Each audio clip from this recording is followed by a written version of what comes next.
What's up, guys? Legacy 4x4 here, back again. My name is Matt. If you have the terrible problem like me and my family when you have the itch to buy more and more classic vehicles, this video is for you. This is what I do when I buy a used classic vehicle, like the 68 Jeepster.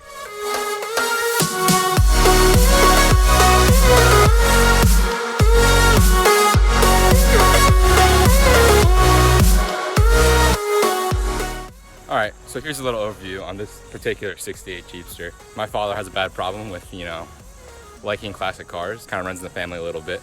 But this is the new to us, new to our family, 68 Jeepster.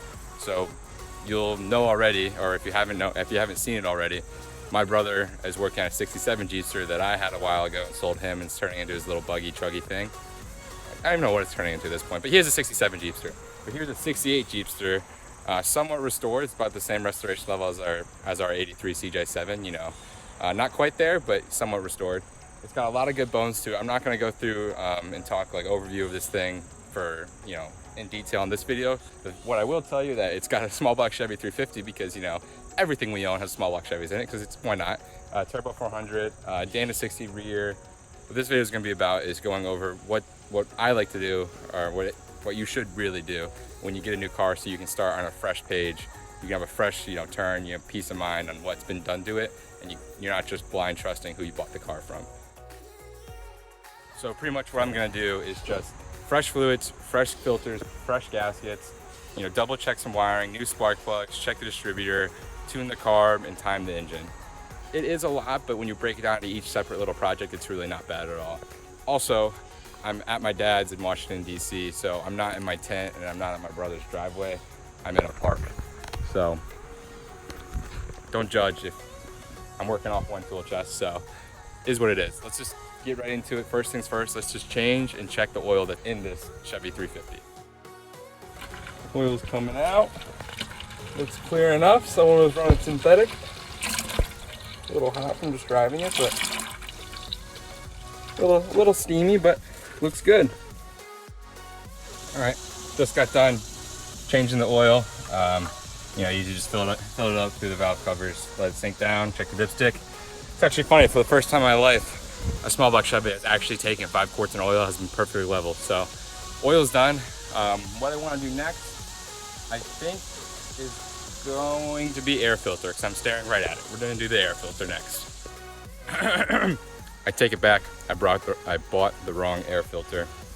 I'll go do that right after I'm done here. I promise. Everything else is done. It'll be easy.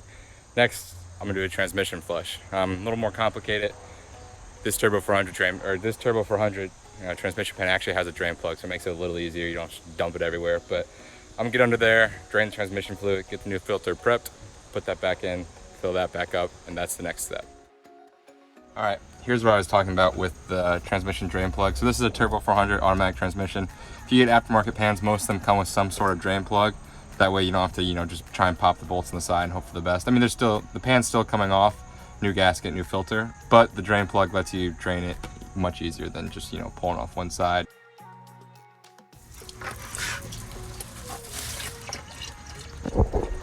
I missed. Fluid looks good though. New enough. It actually looks really new. That probably didn't need to be replaced, but oh well, it's out now. Let's get to the filter. All right, got the transmission. Let me get a better angle. Got the transmission pan off. Everything looks spotless. I'm about to put on the new filter, put a new gasket on the pan, put the pan back in, and then new fluids. It's as easy as it seems. Next, I think I'm gonna do spark plugs, just because I got all this stuff up here already and it's on the list. So I'm gonna get all these old plugs out, and then when all the old plugs are out, I'm gonna make sure the wires are all firing, put a little bit of dielectric grease on the plug side and on the distributor side, make sure the distributor's all clean, make sure the firing wire is right, and then that will be done. All right, all the new spark plugs are in. Old ones weren't bad by any means, but just all worn down. But they're all worn down the same, so there's nothing crazy going on with the engine, which is good. Now I'm going to take all of the distributor ends of the plugs, put a little dielectric grease on them just to safety it up.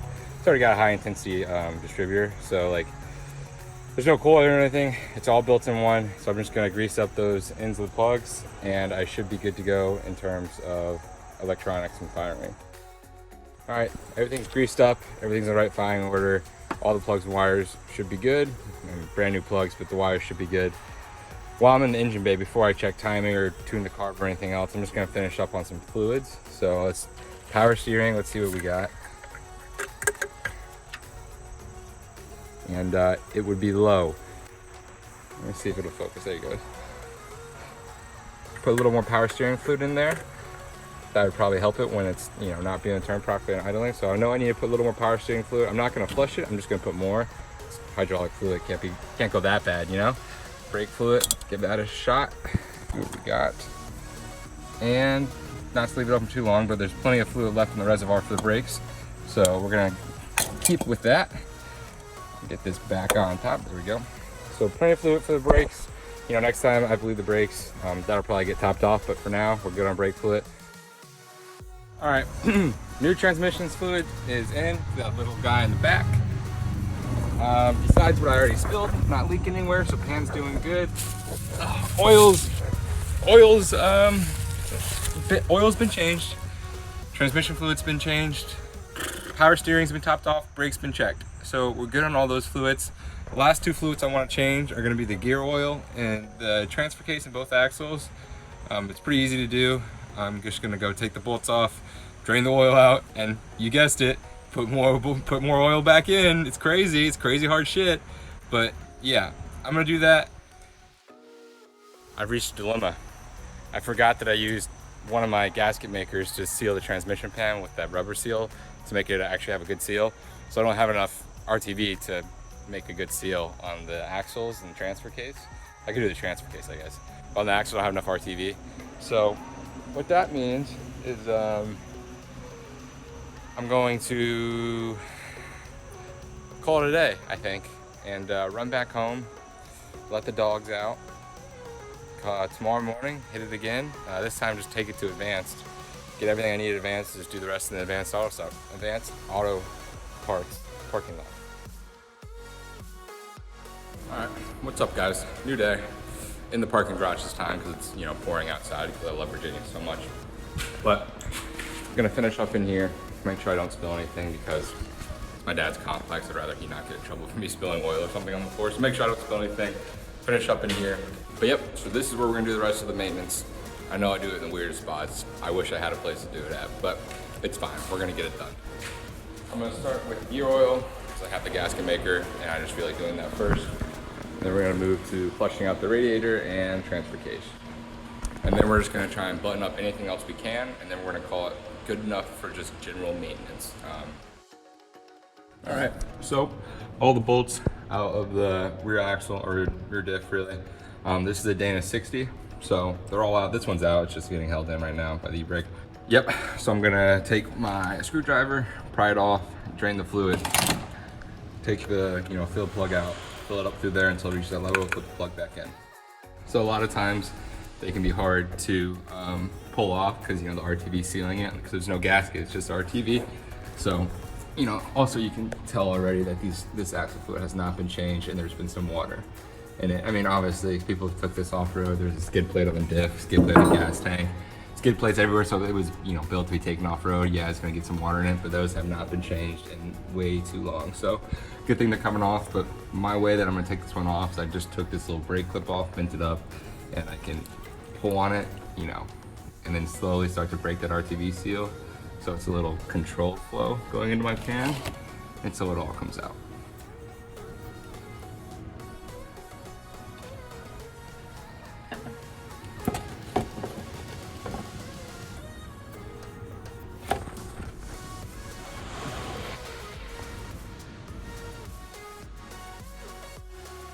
All right, so technically this, the mating surface between the diff cover and the axle should be a lot cleaner than that, but it's smooth enough, it's just RTV, and it's gonna be fine. I just don't have, I didn't bring any brake clean, and I literally have a flathead screwdriver to work with, so that's the best it's gonna get. I'm gonna go ahead and put so it's easy, you just put the diff cover back on the differential, put the bolts through, fill it up through the fill hole, and you're good. That's the actual oil change.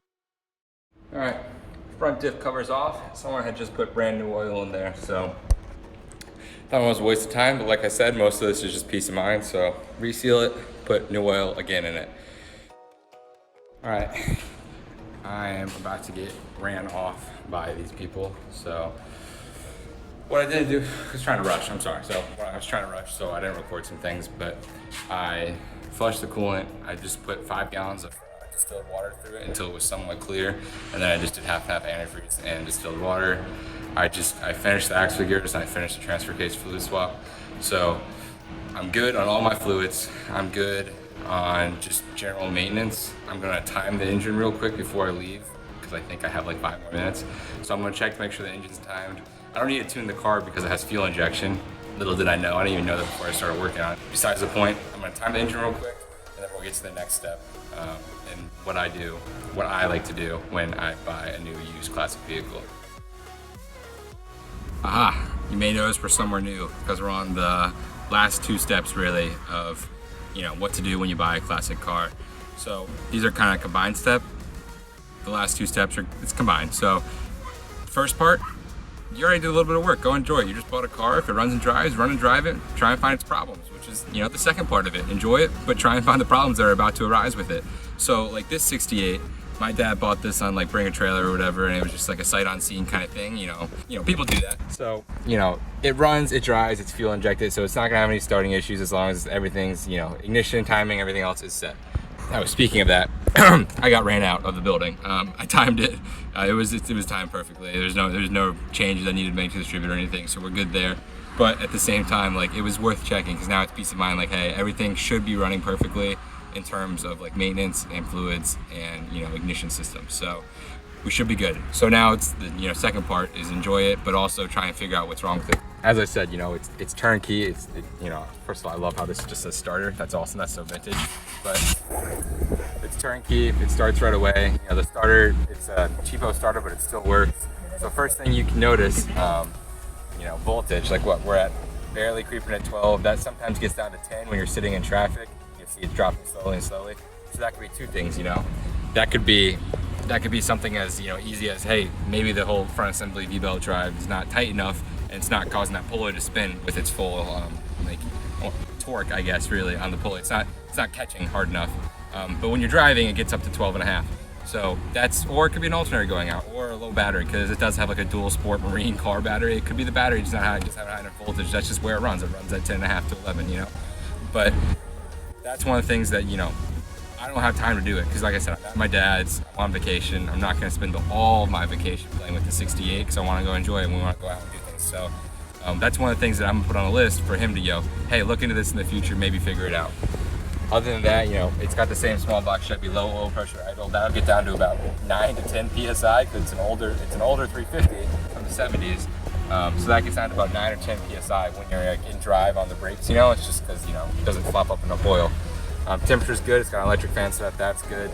Everything else seems to work. So until I find other problems just by driving and enjoying it, I'm not gonna do anything else. Because like I said, this isn't gonna be like, a show rig. Everything doesn't have to be perfect. Like you saw inside the engine bay, the wiring's a hornet's nest. It doesn't matter because at the same time, like, you're driving a 68 Jeepster, man, just go enjoy it, But anyways, this is what we do when we get classic cars or buy used classic cars. Just a few basic routine maintenance things you want to do so you can have a clean sheet of paper.